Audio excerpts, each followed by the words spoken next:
So what we've been working on tonight was jumping. Yes, we're doing it in Western saddles. There's a reason for that. We're doing a low-level jump, which is about 10 inches high. And what I want from my students is how to learn how to properly jump something in a Western saddle. You might think, well, don't you do jumping in an English saddle? Well, it is possible to do it in a Western saddle, and you need to kind of be prepared for that, especially if you're somebody who trail rides quite a bit and you're out there on the trails, and say the opportunity comes up that you're going to cross a creek and your horse gets there to the edge of the creek and you feel their back feet come underneath them and they're gathering themselves up and they're going to jump over this creek because they decided that particular day they don't want to get their feet wet. Well, learning to jump at that particular moment is a bad time. So for me, having my riding students, I always want them to start off jumping right away. It also, for the younger kids, that gives them an opportunity to kind of get what that's going to feel like when the horse lifts themselves up into a canter.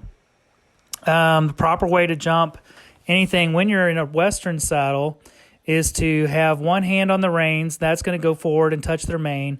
The other hand, your free hand, is going to come up and cover the top of the saddle horn. The reason we want to do that is not necessarily to keep ourselves in the saddle, but rather we want to cover the front of that saddle horn because it can kind of act like a hook. If you lean forward as the horse is getting ready to go over the jump, that hook on that saddle horn might catch your coat or it might catch your shirt, and now here you are trapped with your shirt stuck on the saddle horn, and you can't get back up into the saddle in the right position, and you're stuck getting your chest struck by the saddle horn as your horse is either bounding up a steep upgrade, or they're moving forward and you can't get yourself loose. So you want to, for safety's sake, you want to cover up the front of that saddle horn, and you want to put your hand with the reins in it down on the mane of the horse, because as they jump, if your hand is floating up there in the air, your body's naturally going to go to the back part of the saddle, and you're going to end up pulling on your horse's mouth completely unintentionally, but it's going to happen. And we don't want your horse to get to a point where they think that if they go over this jump, they're going to get bopped in the mouth by their bit.